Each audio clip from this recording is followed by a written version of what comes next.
Hi,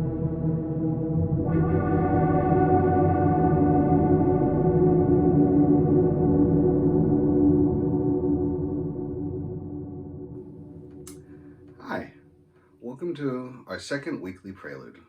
I'm Derek Primo Silbermann, and today I want to talk about improvisation.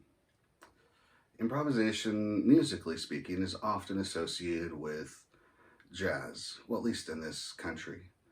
But there are cultures all over the world where improvisation is a huge part of their music. And music is not the only place where improvisation happens. Now, I run into students, usually adults, very frequently, who say, I have no idea how to improvise. Please just write notes on the page for me and I'll be fine. Well, we all improvise so often, it surprises me that people feel that way about music. In a conversation, we're constantly improvising. Did you know what your husband, wife, sister, daughter, mother, brother said? Did you know ahead of time what they were going to say? And had you already planned out, just like a speech, what you were going to say to them? I'm guessing not. How many people love to cook but don't ever use recipes? You're improvising. There's improvisation everywhere. If you're the person who likes to go trailblazing in the wilderness, there's a fair bit of improvisation there as well. Wherever it might be. We see auto mechanics improvise when they can't make the situation work right, hopefully not on your car. But whatever it might be, improvisation has its place in our life. Musically speaking, improvisation has always been there. I always have enjoyed the story of the musical offering by Johann Sebastian Bach. King Frederick, in Brandenburg at the time, had a court composer named Quantz.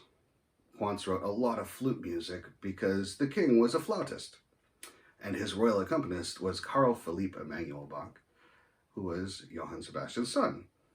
Well, Carl Philipp, known commonly as CPE, would brag about his father and all his wonderful musical abilities, until the king finally said, well then bring him over here. I have this amazing royal theme that I want him to improvise on. There's a whole set of things that happen after this.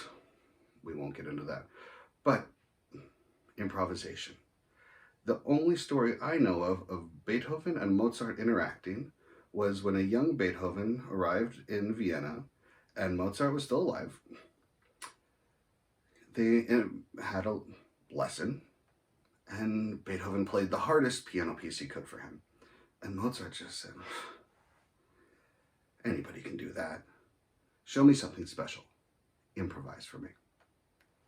Allegedly, the two of them sat there all night long improvising together, sharing musical ideas. And based on that, Mozart allegedly claimed that Beethoven was really somebody to be looking at. In modern times, yes, jazz musicians improvise. It is a large part of our culture. And there are some jazz musicians like Keith Jarrett who don't always improvise on the structure of a standard song. He has some very famous recordings of just freely improvised concerts. They're wonderful.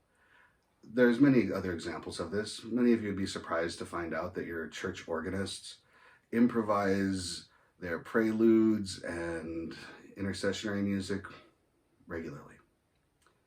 So this has always been a part of our musical culture. And my piece today is a totally free improvisation.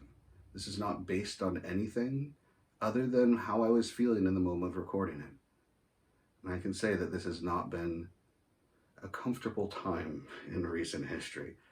So it does reflect some of that. It is not meant to be a piece that might put us at ease. I don't know if there is ease in this time, and it reflects that. So I hope you enjoy my yet untitled free improvisation. Thank you.